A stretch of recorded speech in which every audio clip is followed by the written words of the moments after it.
It's going to be mostly talk and discussion. It's fairly informal, so if you do need to go and get a drink or go to the loo, whatever, that's absolutely fine. But it probably is a nice idea if you could put your phones onto silent or vibrate, because it's just for your benefit really, because it's so embarrassing when yours goes off. I've checked mine, because mine is usually the one that does it. So yeah, if anybody else does want to send their phone off, it will take the pressure off me. Yes, please. That would be horrendous, wouldn't it? Yes. Because you're not allowed to throw it in the normal trash. Yeah. Just talk amongst yourselves for a moment. Do you know what? If my mother phones, I'll just leave it. Oh no, she's dead. I can't use that joke anymore. I tell you what, Shanley, if your mother phones, you answer it.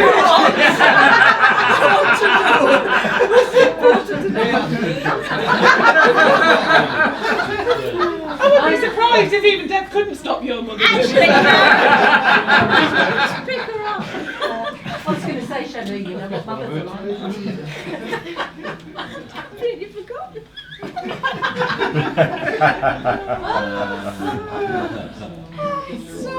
Sorry. Put it on vibrate just in case. Sure. Right, well, while she corpses behind me, I'll introduce you to the team.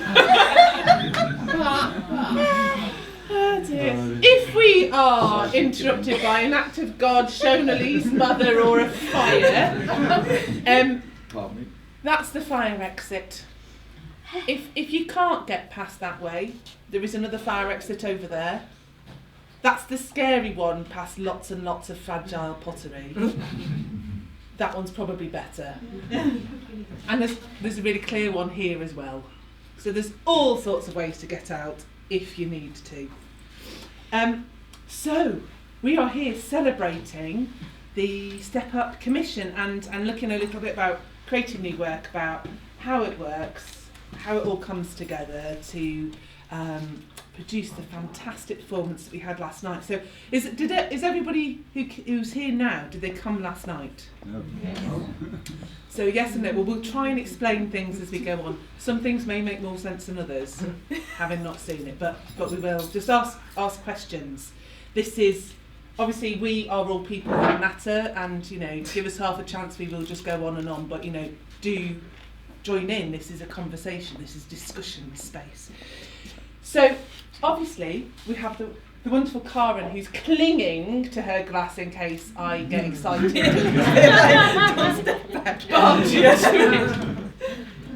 We're now realising the truly terrifying nature of the glass, which has nothing to do with the fact it's got uranium in it, but just how clumsy I am.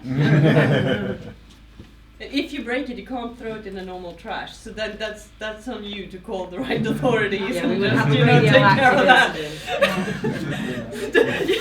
Keep her in the We're going to get very friendly, She's not paranoid, but So most of you have already met Karin. So Karin is this year's Step Up commissionee.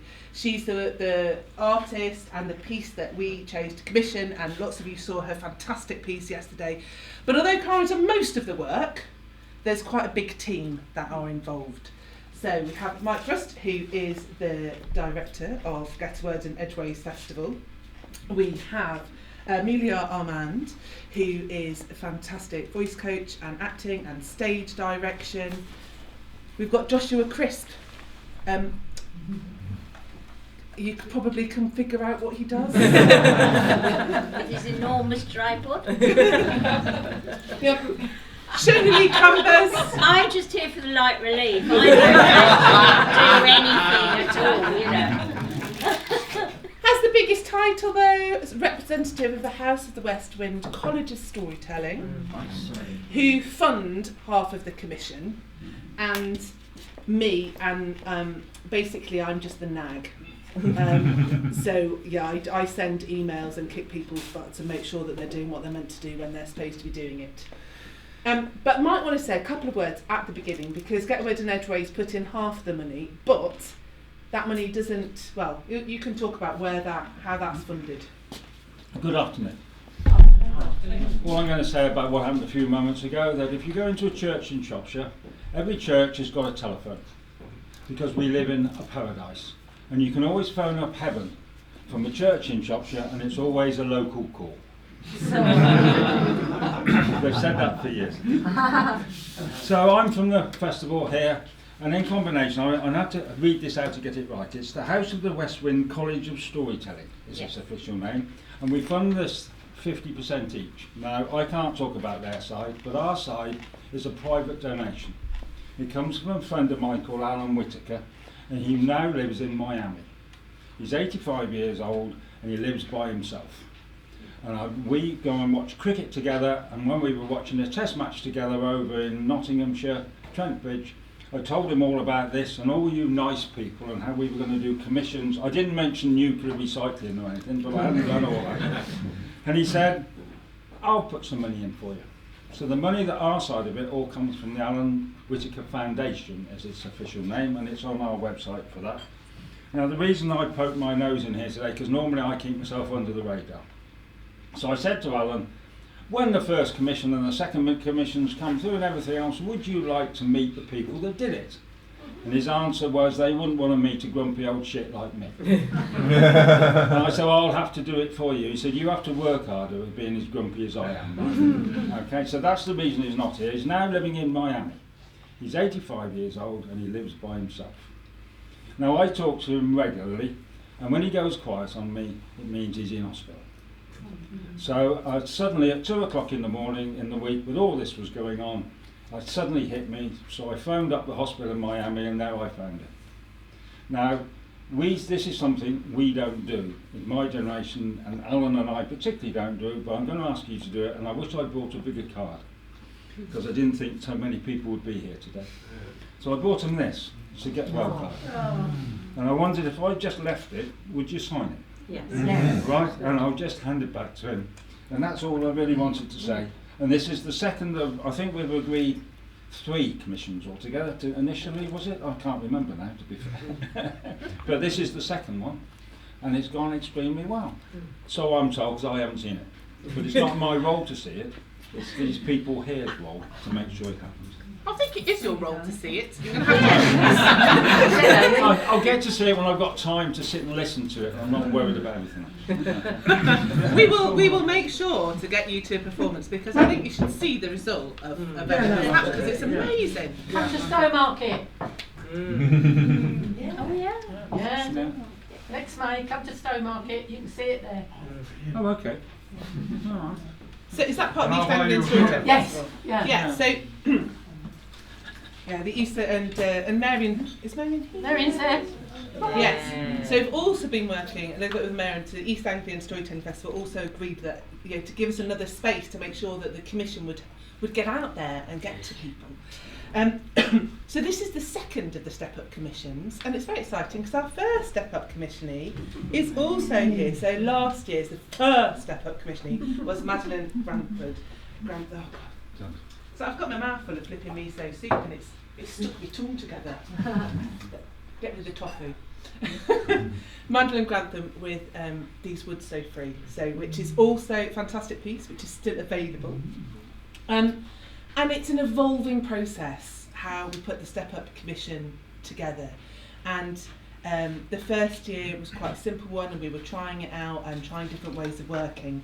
And this year the process has expanded. So this year it was we asked for applicants, and the reason that we started all of this is Shonali and I were sat down over a cup of tea, as we often are, and Shonali and I were really just really lucky, really privileged in the people that we got to meet and in the support that we had.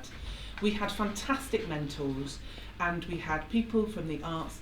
Adrian's predecessor, David Hart, as West Midland Arts, was incredibly supportive of storytelling and of young storytellers. And we got given lots of opportunities to tell and to grow and develop as young storytellers. And when we looked around, it just seems to be harder and harder for people to get into storytelling, for opportunities for artists to prove themselves. And once you've got a name and a track record, it's still pretty hard, but breaking into that in the first place and having those chances to experiment and get your name out there is really difficult. So that's the whole idea of the Step Up Commission, is to support people who are ready to take a step up, who are ready to move into the next stage of the career, whether that's from that's starting to be a full-time professional, or whether you've been working in one area and you think that you're ready to step into a new one, whether it's the time when you've been performing for a lot and you're ready to do a big piece, or if it's to combine with another art form. Whatever it is, it's a big change to move you on into your career and give you a bit of a boost. And so we put it out there this year. We've got over 50 applications for the Step Up Commission, and all of them blew us away. They were so varied, so unique and so different. We're just going to shortlist 12. We couldn't do it.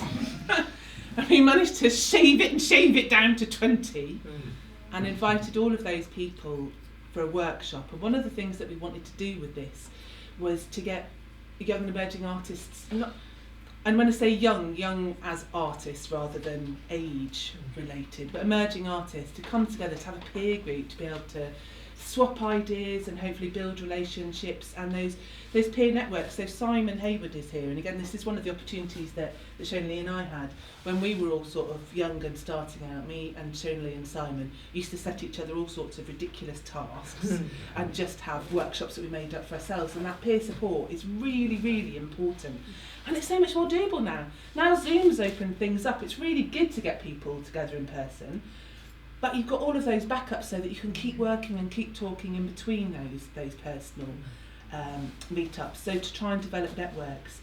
So we had a workshop with 20 amazing, really varied artists working together, playing together, who all then on the Sunday put a 5-minute proposal to us and got to hear each other's proposals, got to hear different ways people present things. But again, nobody tells you how to write a proposal in the arts, and you never get to see anybody else's. You don't know how you're being judged and what the competition is, because all of that side tends to normally be really secret. And so we all listened to the 5-minute proposals and got inspired by each other's work. And I know that some people have started working together from that, and it's really exciting because there's quite a lot of the really talented shortlisted artists in here today. So we've got John Mason, we've got Polis Louisa, we've got Joe Munton. Is Ronnie here? Ronnie Conboy's at the festival.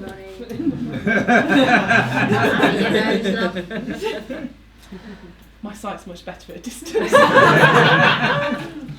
I'm getting to that age. I'm starting to need the reading glasses. Are there any others? Because we had an amazing group of people, but lots of those shortlisted applicants. Oh, and Claire. Of course, Claire Mace is here as well. Well, she's not in this room because she's holding everything together. She's the one manning down at the box office and holding the festival together. And I have to say, every single one of the pieces that we heard about, I'd love every one of those to become a piece. And I know that quite a lot of people are taking those ideas and they're working on them and developing them on their own. And it was absolutely not about how good a piece was and if it should happen, but about trying to find a fit for what somebody that we felt that we had the right skills to support and could really help to bring on, and something that would fit Get a Word in Edgeways Festival and anything you want to do with House of the West Words. So it was more the right fit rather than a fantastic performance, because they all were going to be amazing. And there was something about Karin's piece that spoke to us, that was that balance of where we could really help with traditional skills and the skills that you've learned from your Bubba and that I learned from Duncan and Amelia's stagecraft, and get those solid basics down, but also looking into the future and experimenting a little bit, taking storytelling into non-traditional storytelling places, trying to that famous Arts Council phrase, introducing new audiences. So, and this is a piece that we really think that can do that. So that's my brief just overview of how that works. And then so the person that we work with, obviously they get to do the commission here, but we want to support them through the whole process. So Lee mentors them with storytelling, Amelia mentors them with stagecraft, I make sure that it's all happening and people haven't just kind of got busy on diaries and various other things, and I work with Josh and make sure that start to work on publicity material, and that it isn't just a one-off, and that we can support them afterwards, and hopefully that this will take our name out as well, so it'll get the word in Edgeways great publicity and has the West Wind great publicity, and we're really proud to have you representing us and having our name associated with you. We're really excited that you're going to take that out into the world and do that. I think that's... They're gonna know you in 10,000 years. Yeah.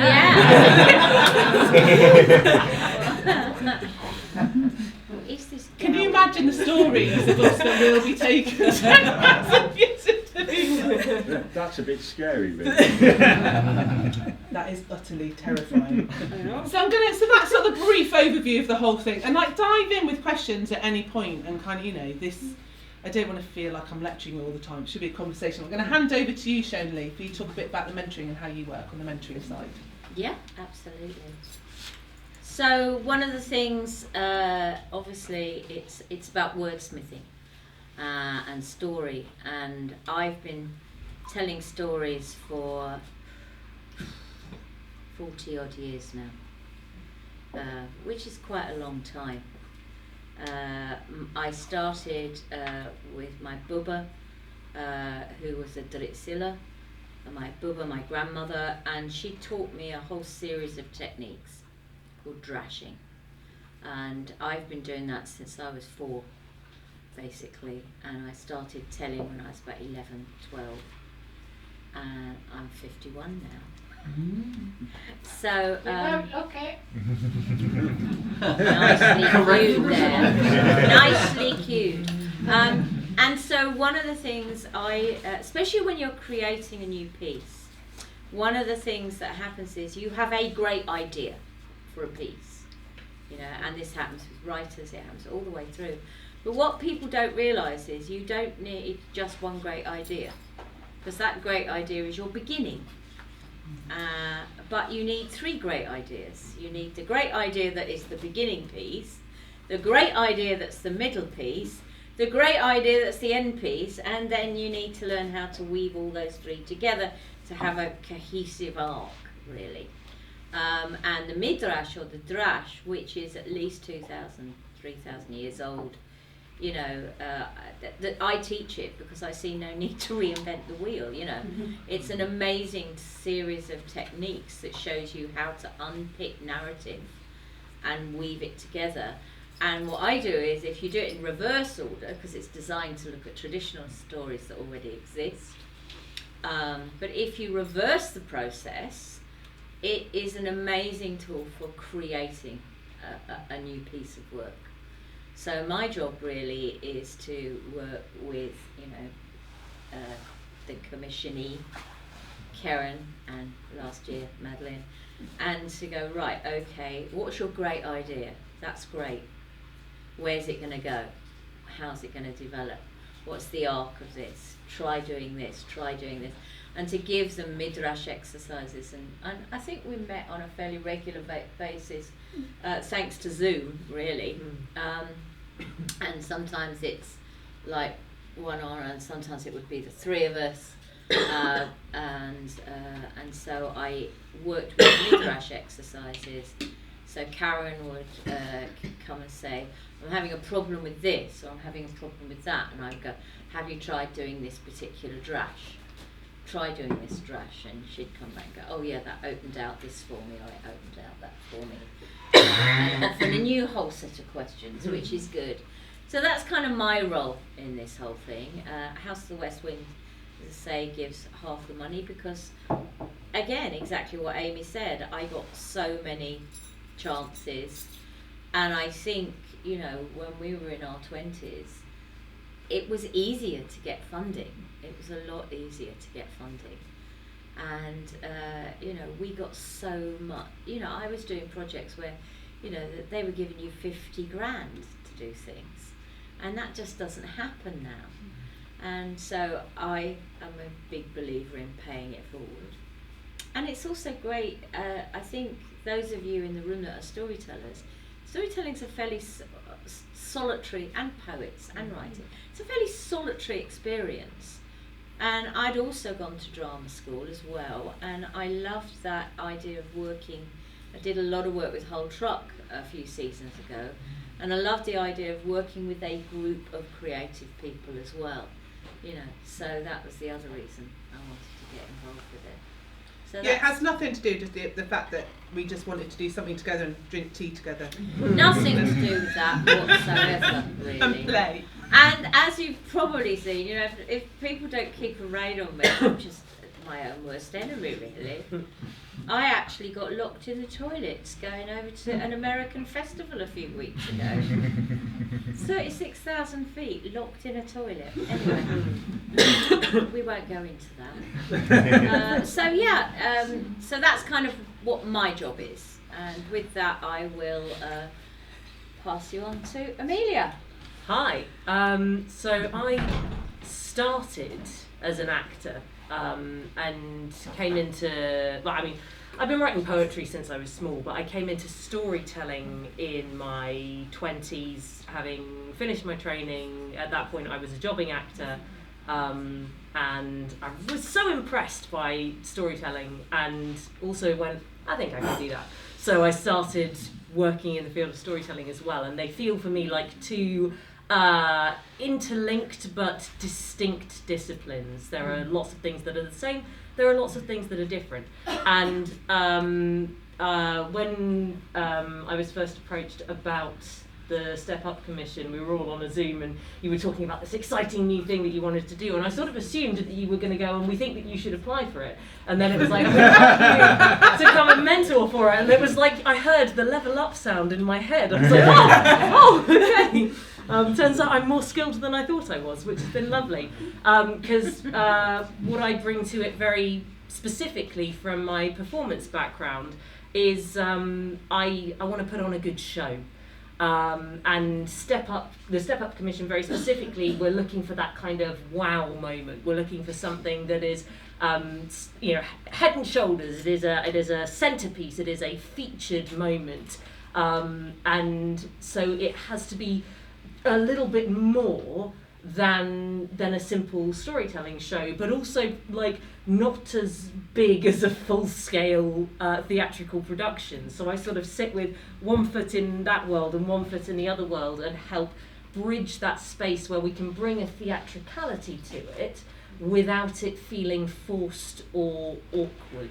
And so that's the kind of facilitation, mediation space that I sit in. And that's part of stepping up, really, is that a lot of artists don't get to work with lights, don't get to work with sets and stagecraft. And Josh and Amelia are really good at creating simple, not too expensive sets, of working with lighting, working with sound, working with photographers. And also, you're a really good spoken word artist, Amelia. Oh, thank you and very this, much. and it's about this. It's a wordsmithing commission. It's not just for storytellers. The two pieces that we have, that we've commissioned, have ended up being storytelling pieces because of the applications that we had, but that we didn't know quite what we were going to get.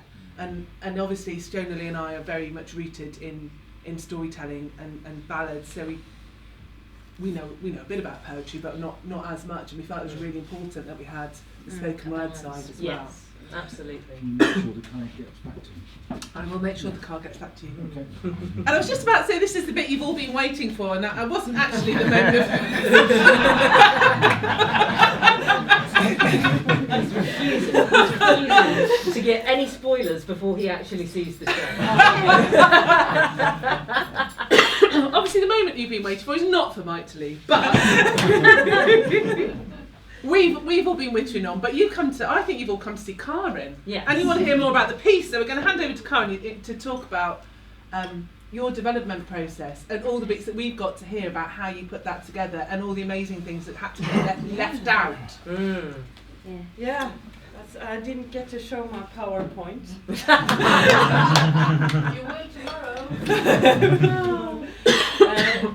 I'm Karin Lundengård, and I'm from Sweden, and I am a scientist, a researcher, as those of you who saw the piece yesterday know. My PhD is in computational modeling of human brain activity.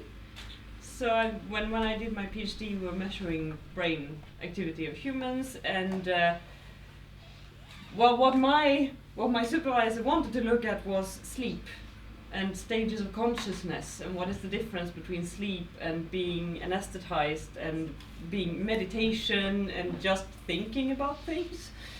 And some of these experiments that we did, we tried to trick our test subjects. We were using words that had different colors, and then we said, don't care about the words don't matter, just look at the colors. And then you press the button when it's the right color. And some of these trials, we had words that were just like table or car or whatever. They didn't have any emotional charge. And some of these words carried emotion. It could be like love or disease or that kind of words. And I didn't even need statistics to see that these two brains are hugely different, whether you have the emotion in the words or not. And that's when I started thinking about, like, how do you tell science in a way that the brain thinks that this is actually important? And the difference there is emotion. And that's where you get the storytelling. With that's people say, isn't it amazing that these stories have been living for 3,000 years? No, it's not, because that's how the brain works. This is like, it's just hardwired. You're just using the mechanisms that are hardwired into your brain. That's why it works. Because this is how the brain stores information. This is how it judges whether to care about the information or not. It doesn't matter how objectively important it is. If the brain doesn't care, it's gone. So that's one of the things that started the project, and the other one was this aspect of time, and how do we, and just this total, the difference between the code that I'm working with, which is so ephemeral and so, it doesn't actually exist. It's just electrical signals, much like thoughts, which are also instant and then gone, and there's nothing really concrete about that information. And then you have a nuclear power plant built today can give us energy for 100 years. If you take the uranium out of the power plant, it's 150 years before you can, in like mid-term storage, before you can actually transport it anywhere else.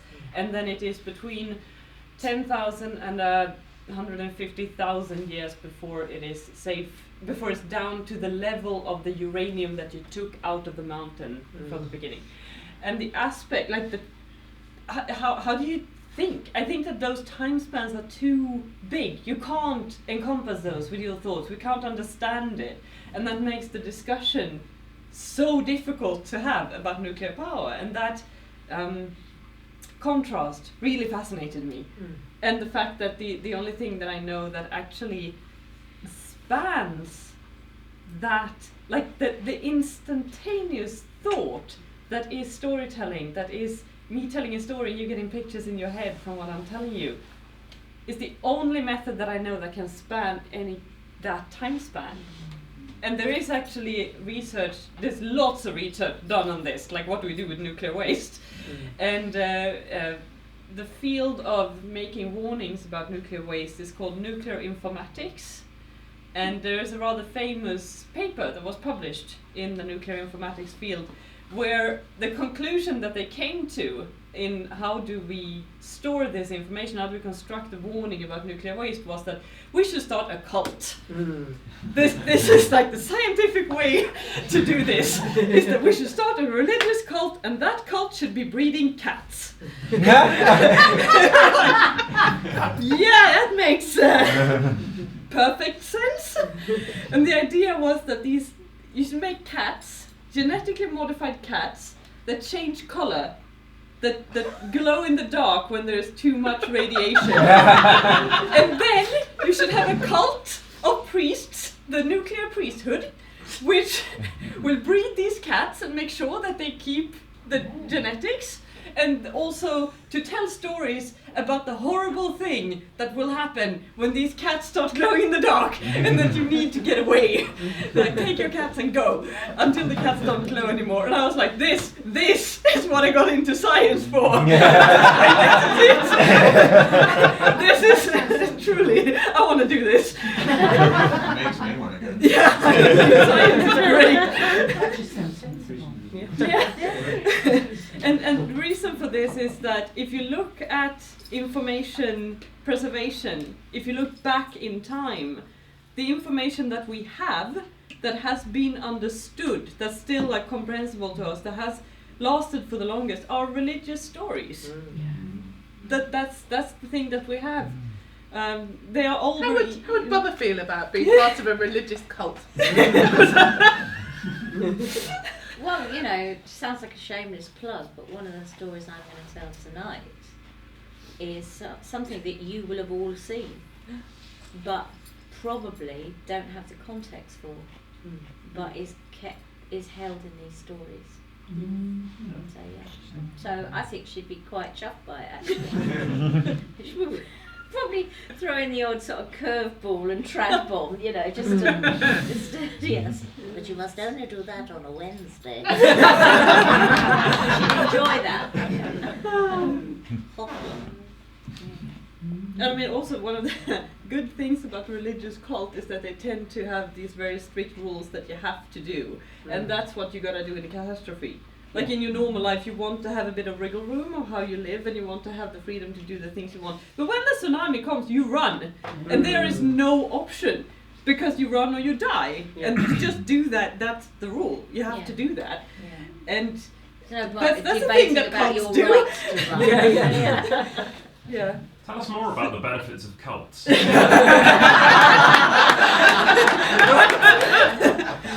and that's, I mean, that's not my normal. Before I read this article, I did not have such a positive view of cults. I can tell you that. I saw them in a completely different light after that.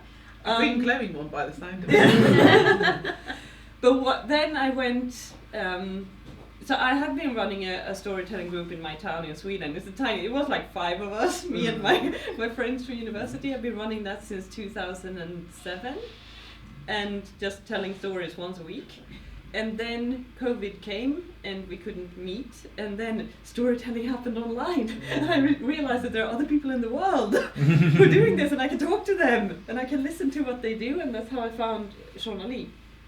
And then I took a course for you in the Netherlands, in Ameland in the Netherlands, and I was talking to you about shows that I wanted to do because I was very enthusiastic, because I just like discovered that you can actually learn about these things. And then I mentioned, and you were like, yes, and then I mentioned the nuclear story, and you went like, you should apply for this thing, the Step Up Commission. So then that's how I found the Step Up Commission. Yeah, because I just thought it was a fascinating idea, and it's an idea that I had never heard before. You know, there tends to be tropes, the ideas that get reiterated, and they get reiterated because they're good. Don't get me wrong, but this was I had never. Nobody had ever come to me with this idea before. I thought that's really interesting. So, Karin, may I ask? So, you were a scientist. So, were you a scientist that happened to develop an interest in storytelling, or were you a scientist who discovered storytelling? No, I like stories first. Thank you. And that's also, I think, it springs from the same root, because the absolutely most basic skill you need to have as a scientist is the ability to imagine that which does not yet exist. Yes, thank you. And things that you have never seen before. And I think storytellers kind of recognize that. It's like, and if you want to work with scientists, I think that is the common ground that you need to find at first. And scientists so very easily forget that we have this skill, because piled on top of that are all of these statistics, and you need to be objective about your data, and you need to be extremely methodical, and you need to have all of these, like, really remove yourself from the emotion of your project. And there are parts of a research project where it's really important that you do that, because when you are investigating reality, you need to actually look at reality, and emotions don't always let us do that. It's very easy to get like this, fall in love with your own hypothesis, and then you just want to fit everything into that, and it kind of actually doesn't work, but you'd so very much like it to work because it's very pretty. And it's easy to fall into that trap, and it's important that as a scientist you don't do that, and that's why we have all of these methods of like the statistics and the double-blind trials and all of the experimental procedures. But I think that scientists are a bit too afraid of going back into that creative and imaginative space that you need to actually be able to do it at all. That's the starting point. That's the soil in which research grows. So yeah. So first the stories, then the science. And when I was young, I really loved these. I probably won't say his name right, but Kipling. Yeah, his Just So stories. You know, it explains like this is how the leopard got his spots. This is how the This is why the cat glows. Yes. That's a classic. Okay, so your storytelling has always been with you then, I guess, as a love. But when your ability to crunch that data and your work, did you, what am I trying to say? Was it an angst thing that because you can think so far ahead or something like that, did that, was it a story out of disbelief? Was it it's obviously a moral story, but was it as an antidote to the modern malaise? Do you mean specifically this Yes, your piece yes, or piece the that you nuclear? developed with help, yes. Oh, that's a good question. I don't know. I mean, I just couldn't stop thinking about the subject. Yeah. Mostly, I was like, this piece is interesting, and this piece is interesting, and all of these things. Can I put them here? Oh, I didn't know it was going to be that, but okay. That's when I started university, like when I grew up, when I was young, I always read these fantasy novels, you know, the ones that have 700 pages each, and then there are 23 of them in a series. And I went to university, and in university you read a lot, so much. And my brain stopped understanding text at one point. I just had like the burnout. I couldn't, like I can still read, but it doesn't register. The text has no meaning. And I thought, how will I read my fantasy novels now?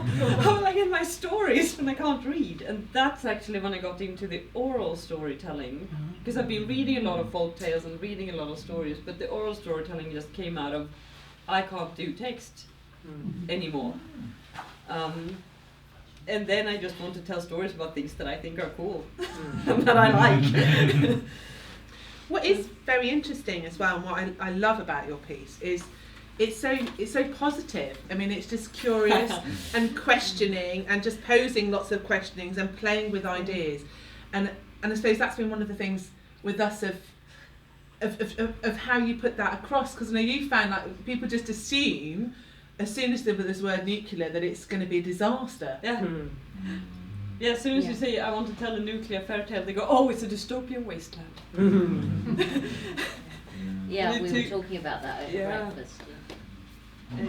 Talking about that over dystopian wastelands over breakfast. That's the best thing about being with other storytellers. But that's, and it is, it's like, I think that's one of the moments in the piece that actually really kind of just, it stops people for a moment of when you describe of just looking into the water at the power plant and just thinking of how beautiful this is.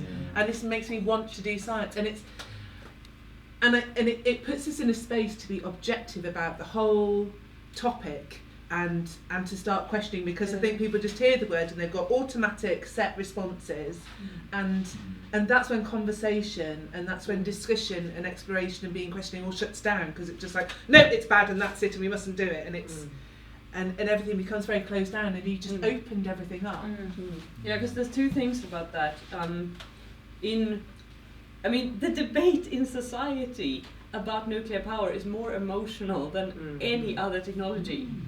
I think AI is getting there. The debate of AI is, but it's not there yet. The ULEZ charge.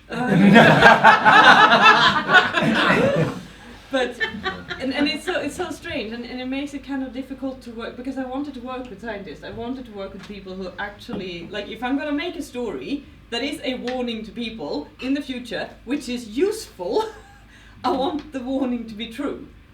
I want the warning to contain actual information that they need. So I wanted to work with scientists who do this and who know these things.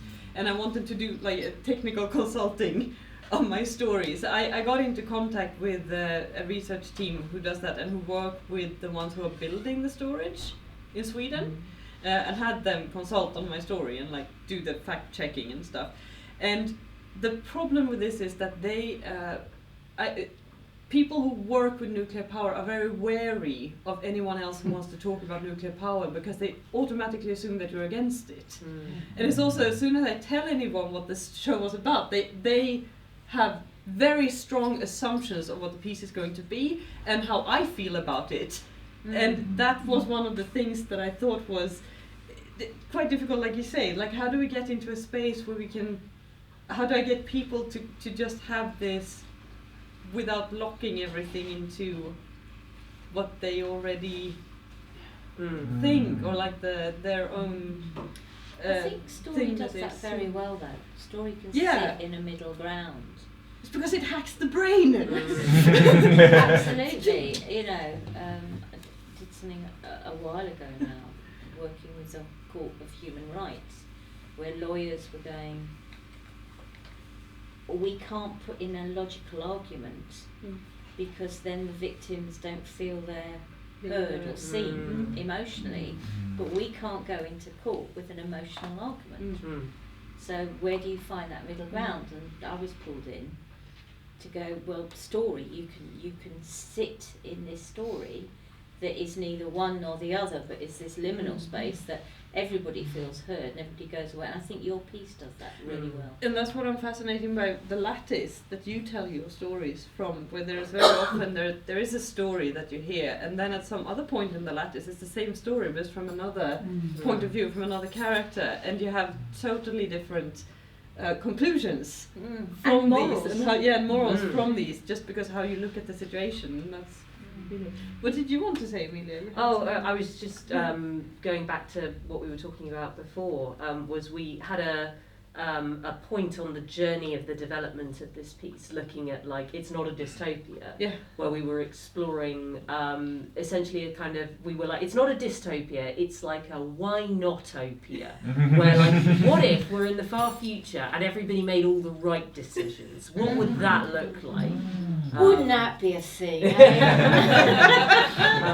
Everybody has a glow-in-the-dark cat. Which, as it was, like we did quite a lot of work into that storyline, and eventually you went, this doesn't feel right, and so we threw all of that aside and went back to the drawing board to start again. And but it was good to have done that work. Yes. It's like any work that you do is good work, because even if it gets thrown out, it becomes fertilizer for what you're doing next. That's a lovely thing. You're welcome. There you go. Have that. That is it. Nothing is perfect when you start. You know, nothing is perfect. It's barely perfect when you finish a lot of the time. But I think that's one of the reasons kind of me and Emilia are on the board is because you know the long dark nights of conversation and you go, it's right. Well, of course it's not right. Why would you expect it to, you know, the trial and error? Most people forget there has to be error. Yes. You know, for anything. And as artists, we tend to beat ourselves up because we haven't got it right. Yeah. But actually, it's not. That's the wrong question. It's a journey, and at each stage of that journey, you discover something that works and something that doesn't work. And then you take that path, and then you discover something that works or something that and then you take that path. And I think particularly for performance, it's like when you're rehearsing, when you're creating a show, you're actually missing a vital component, which is the audience. The audience is absolutely vital to what the final show is going to be. So you're always working slightly in the dark. until you get it in front of an audience for the first time, and then it's like, then actually the real work can start in a way that so you sort of start scientifically iterating your story. With each new audience that comes in, you find new things, it alters, it changes, and it settles into a more sort of sedimented shape. But unlike painters, it's a painter works on their own and creates the piece, and then it goes up on the wall and people get to look at it, but it's finished at that point. Whereas a performance piece needs an audience to be even starting to finish. Not to be really wanky and artistic about it, but does a painting not also require an audience? Well, you can do a painting and then Well, you could leave, sure, but is the enjoyment of art not necessarily a conversation, and the painter just does all their lines up front, whereas the story. If I can make an observation, because I came to storytelling through a very different route than most people, in that I did a master's degree in personal and organisational development, because I was working with big companies and individuals in trying to change. My research question was, people can sort of intellectually know something's a good idea for years, like do more of this, don't do so much of that. And yet they only change when it somehow moves from just being an intellectual thought, simple terms, from the head to the heart. So, I spent 3 years studying, well, what's the difference? What, for 25 years you can go, I really shouldn't do that, blah, blah, blah. And then one day a switch goes and you realise in a different way that, yeah, okay, time to change. And the answer was storytelling, and I must confess my dissertation was called Paradigms Lost, the Mything Link. Thank you very much. But I think what you're saying resonates for me, because there is something about, if you put things in front of this bit of the brain, the processing upfront bit, it goes into the logical bit of the brain that is always intellectual, and therefore the scientific bit goes, yes, and then but, and there's something about story that allows you to glimpse things out the corner of your eye, which goes into a different part of your brain, which then connects with the whole systems that are more emotional and chemical. And I know it's totally pseudoscience rubbish, but I think what I'm trying to say, I think what resonates for me is that business of, well, there's kind of intellectual truth and then there's big T truth, and you can't look at truth in the face. And I mean, any storyteller in the room will immediately go, oh, that's those 4 stories for a start. But it's that thing of you can't look it straight in the face and process it. You've almost got to always see it just out the corner of your eye, and it sneaks into a bit of your consciousness that isn't. I always see it as the sniffy librarian that won't let you let a book out, the one that sits there going, what do you want that for? You're not allowed to. But you kind of sneak in the back of the library and steal a book, and if you've done that, it means so much more to you. This was kind of a thing that we were talking about during the development of the piece, where you were like, I want to, give people facts about this. I want to give people that, this is what I want to tell you, and then I'm going to tell you, and this is how you should feel about it. And one of the things that we were saying is, you want to find ways to almost obfuscate it a bit, because then your audience finds it on their own, and then they feel ownership over it, in a way that if you give it to people, they're like, oh yeah, sure, whatever. But if you're like, there's a thing over here, and they're like, oh, I found it, and nobody else saw it. So it's a stolen library book, isn't it? Yeah. Like, I've sneaked it out the back door. Exactly. Like when you open the door this much and the cat just there. Yes. The glowing. 2 seconds. Yes, Yeah. I was. No, but Sorry, Karen. No, go. I've been burning to ask something quite similar actually, which is given like academia in general, and I'd imagine law, certainly science, the emphasis, the way we understand these processes these days is all about exactitude and granular detail. And yet one of the things that stories do so well is take the complex and make it simple, often by sort of folding together the detail. I thought that your show, the ending you created for it all, resolved that tension beautifully. But I was curious about whether, when you've got artistic people advising you not to focus on the granular detail, did you find that difficult?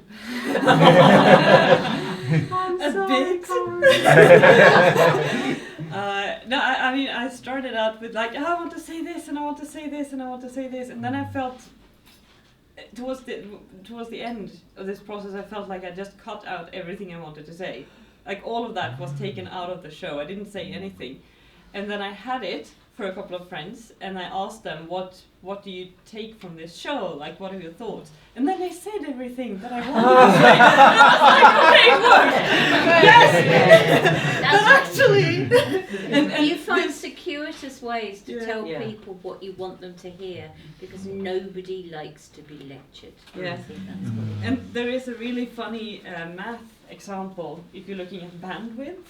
Different ways of conveying information, and then they were looking at things like a scientific text, a newspaper article, a mathematical equation, and a poem. Which of these can convey the most information with the least amount of space? And it is poetry, because poetry assumes that you already have a scaffold to put things in. They assume that the audience already knows things, and it draws on all the information that the person who's reading the poem already knows. So you can give them very few words, and convey enormous amounts of information in a way that research articles do not. And so that's one of the things that... I'm just very aware that the conversation has been at the front, and maybe it's a bit easier to jump in from the front, and that we don't necessarily see hands, and it's harder to shout from the back, but I don't want to leave people out. So there are people burning questions at the back. I've got one. I'm interested in, I've listened to a storyteller once, and they recorded their stories they told all year at the end of the year to see how they deviated, because I think they're in the moment of telling a story. But I'm interested in everyone takes your part of that story you can tell, and then is that going to deviate? I know you've got you can scan it and you can do that, but maybe 1,000 years from now you can't. So I'm intrigued as to whether those people that want to carry that story on are actually going to listen back to how they're telling it, in case there's a deviation on it that isn't really what you want in there. Does that make sense, what I'm trying to say? Do you mean the people in 10,000 years? Yeah. Well, maybe not even 10,000. No, it could just just be. It could be a couple of hundred. I'm talking small term at the moment, not the 10,000 part, because obviously this story needs to roll the same. Yeah. I mean, to get to for that sure, point. for sure there will be variations, because people tell stories differently, and then there's going to be I don't like that part, I'm going to cut it out here. Like, that part was important, but okay. And you even want different versions for different countries. I want to make a couple of different versions, because different countries does the stories differently. So what I'd like to do is to get storytellers from different countries who speak different languages to tell the story in a way that is in their own language, and which is culturally and geographically and technologically appropriate for where they are. So that's one of the things that I want to do. And the other thing is like a mantra that Amelia constantly reminds me of. It's like redundancy is the answer. Redundancy. The more people who tell it, the more the story will stay consistent. So if you only have one person who tells the story and they decide to change something, then that's the version that's going to survive. But if you have 200 people who are telling this story, you may have many different versions, but you will have the overlap of it. And I mean, just listening to people on this festival, like, I heard that story that you just told, but in my version it does this. And then they sort of map different versions of the story, and that's the idea. And the idea is also that the story cannot stay constant. You can't have it static, because then you'd write a sign and that would work. But you have to, if the story is going to survive changes in languages and politics and everything, you have to change the story or the context of the story and how it is told, because every storyteller is going to tell it in a way that is relevant to their audience, hopefully. And that requires change as society changes. Well, Dune Prince is a classic example. Yeah, and also the Dune Prince is of course from your tradition, and it's Edith Marks who taught it to you, and I promised that I would credit her if I told the stories. I'm doing that now, but I couldn't fit it into the show. I'm sorry. Like the parchment. but all the key Yeah. points Points are are there. there. Yeah. You know, and that's been held orally for hundreds of years. Yeah. You know. Ronnie. Sorry, I'm not at the back of the room. You're not, but you've been very patient. And I know, Polis, did you still want to ask a question after this as well? I did have one, but Karin did answer one probably. Okay, well, we'll have Ronnie's first, and then we might be able to. Yeah, but we'll get your two questions So in. I have a question. Are we doing the card thing after all or not? Do we need the cards? Oh yeah. No, the future. Yes, I mean, you've got your cards I have to some scan there in. in my, Yeah, in my we'll bag. put some down here. Yeah. The cards, cuts. Are we going to do the card Oh. thing from the cards? Cult. From The the cats. Oh, the cat. if we're doing the cats, Yeah, we're I mean- starting a cult. there are glow-in-the-dark cats, but they're not used to detect radioactivity. Like glow-in-the-dark cats exist for real. This is a, this is a Yeah. thing that exists for real. But they use them to detect. Night lights. Exactly. That's why we do for a weird science. night. Yeah, follow the cat. I think they're used in HIV research. Yeah, but you had Yeah. a question, Ronnie. Yeah, Ron. Yeah, I just wanted to ask about doing what you, a lot of what you've done, Karin, so beautifully is to make some very important science accessible to many, many people. And what I found, as also somebody who's got a science background but does stories, is that one of the difficulties of telling stories to scientists is that they're afraid to engage with emotion. And so I have a question about telling stories in the other direction. How would a science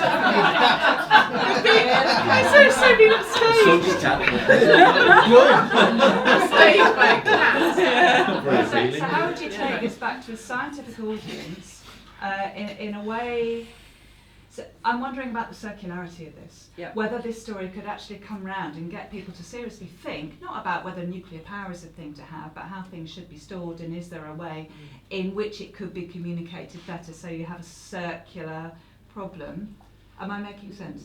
Well, you're planning to tell it to scientists, aren't you? Yeah, I mean, I'm working with this research group in Linköping, and we are going to go to Forsmark, where they're building the storage, and have a workshop and tell it to the people who are building it, and have them. I don't know if they would be interested in telling it, but we're definitely going to have like the workshop of how to tell it in the scientific context. But that's the thing, that it's just there's such a fear of engaging with emotion, and I think it's because you have to make yourself vulnerable in that moment. Oh, yeah. That scientists really struggle with actually being inside a problem rather than stepping out and looking at it from afar. And I'm just wondering if you thought You about how don't to need bridge the that gap. scientists to tell it, really, do you? No, but you need them to listen. You do need them to listen. Yeah. I think they would listen. I mean, the researchers that I was talking to were very enthusiastic, and I think you also need to remember that the basis of science is to step into another world and try to imagine that thing. And it's if you don't need to start out with the big feelings, you can entice them just like you can entice like other people saying, no, it's not dangerous, I'm just going to tell you this little thing, and then you're like, ah! And then when they're already drawn in. But it was really interesting to go and tell this story to the research group in Linköping. Yeah. And I just as you said, because the debate about nuclear science is so emotional, they are very, very wary of talking to anyone who says that that wants to talk about nuclear science, and they already think that they know what your opinion is because it's usually against. And I went to talk to them about the story, and I thought, okay, there are things I want in this story that has to be there in order for it to be a warning. There has to be some of these horrible things because it's based on things that's already happened. And that data needs to go into the story. So I really had this, like, this is the data, I can support this story and tell you why it has to be the way it is.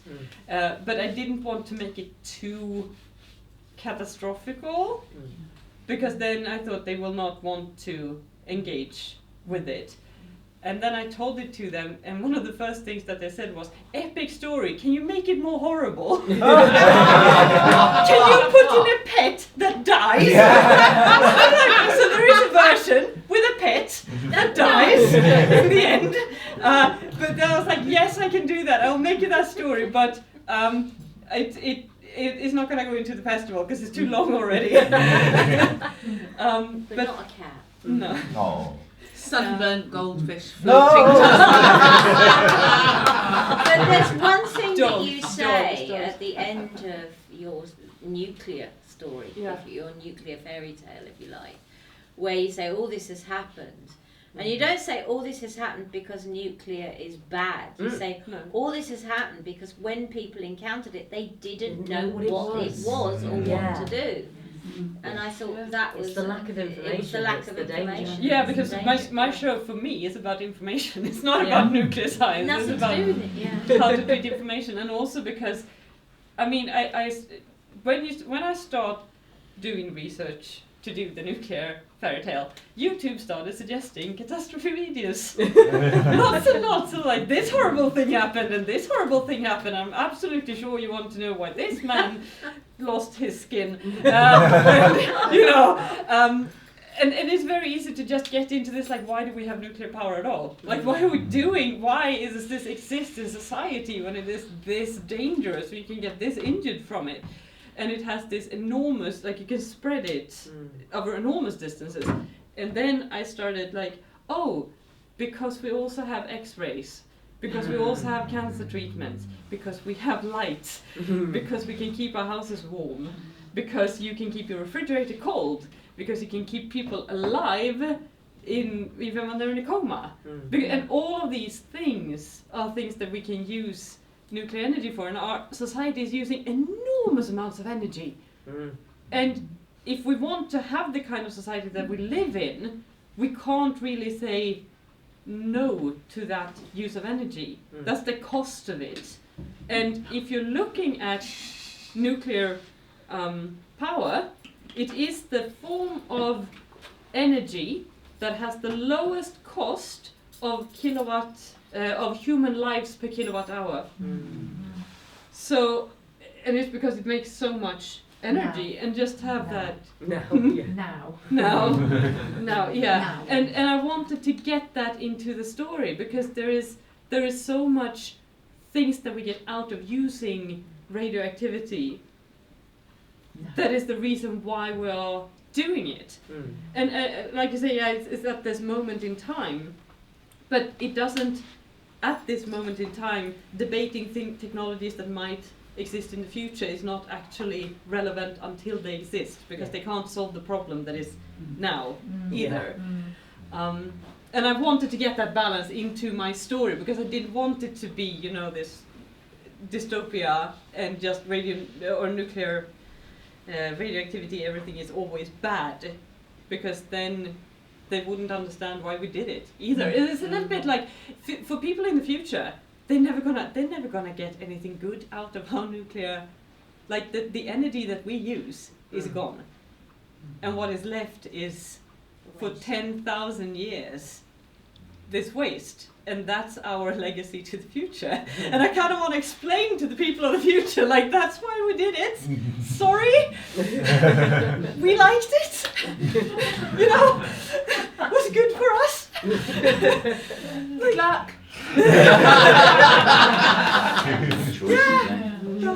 But I'm also thinking back to, you know, we have climate change, and what would our great-grandparents say about when we're asking them, why did you make climate change? Yeah, well, because we wanted to live. The things they maybe didn't know for a little while, and there comes a point when you do know. But that's what it's about information, isn't it?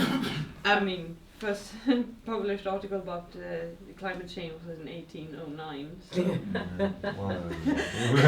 I think if we go there, we are definitely going to be here for another hour.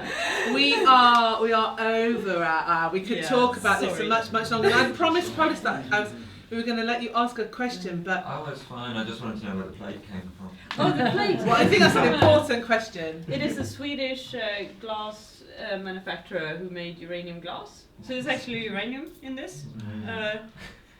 And don't worry, I took it to the radiology lab and we measured it. And it hardly radiates at all. It's fine. There's the whole health and safety thing. Yes. If you're bringing it over, Karen. It has no alpha radiation, it has no gamma radiation, it has a very, very small but measurable amount of beta radiation. It is less radioactive than a banana. Yes. It is way less radioactive than a banana. But much prettier. But less tasty. Do not recommend licking. Even so. Uranium is toxic for other reasons than being radioactive. Do not eat uranium. Even if it is as dangerous as a banana from a radiology point of view. But so I don't know exactly which factory it is from, but I'm pretty sure it's made in Sweden. You can online. Go buy one of these little tiny UV flashlights and go treasure hunting in second-hand shops. So what do people do if they don't just have access to, the nuclear research group where they can go, do you mind just measuring this for me? Like you just popped into the office and went, it's all right. Because some of it is more radioactive than others. Some of the things you can buy online are very radioactive. Do not buy this. The research group that I was collaborating with who measured this plate, they had found a necklace made of uranium glass. Like a necklace that you're supposed to be wearing, and it was on the threshold of tissue damage. That's how much it radiated. So do be careful. If it is European made, especially if it is after 1940, then it's quite safe. And usually, like the European made stuff was never allowed to be that much uranium in it.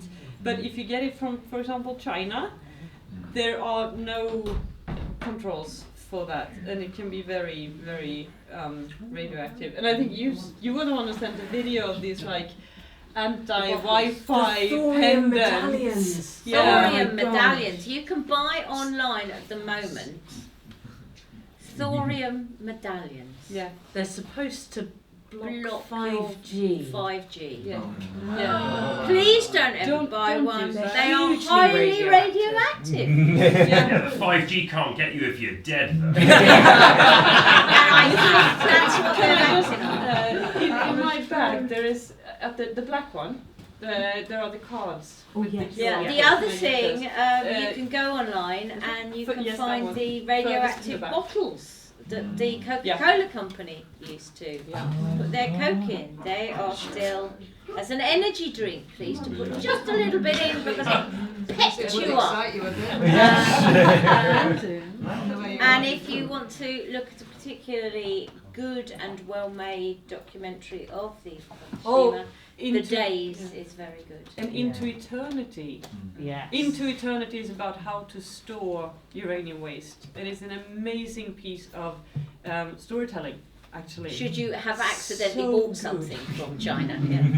Yeah, and you cannot tell how radioactive it is by how much it glows on the UV light.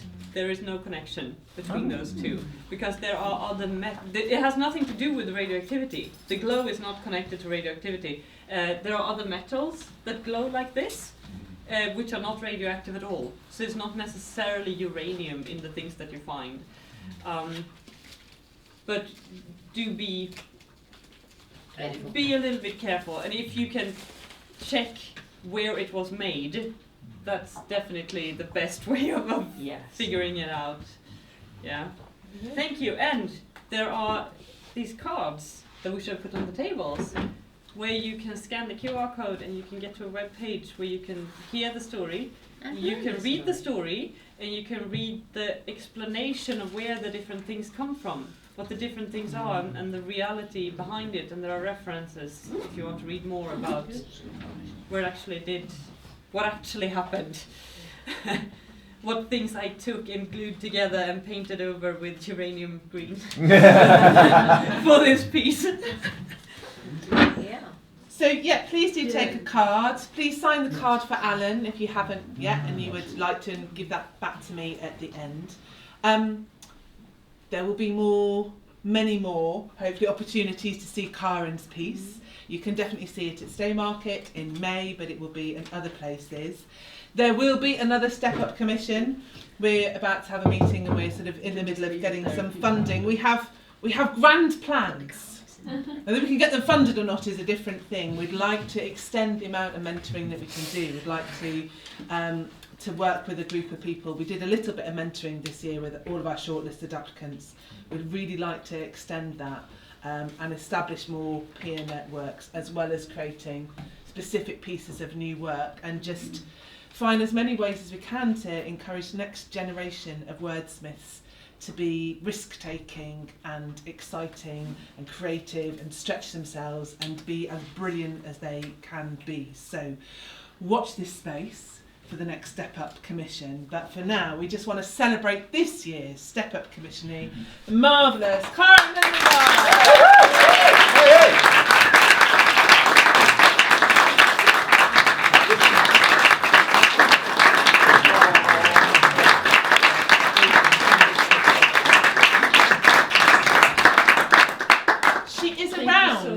For the rest of the weekend. So if you had burning questions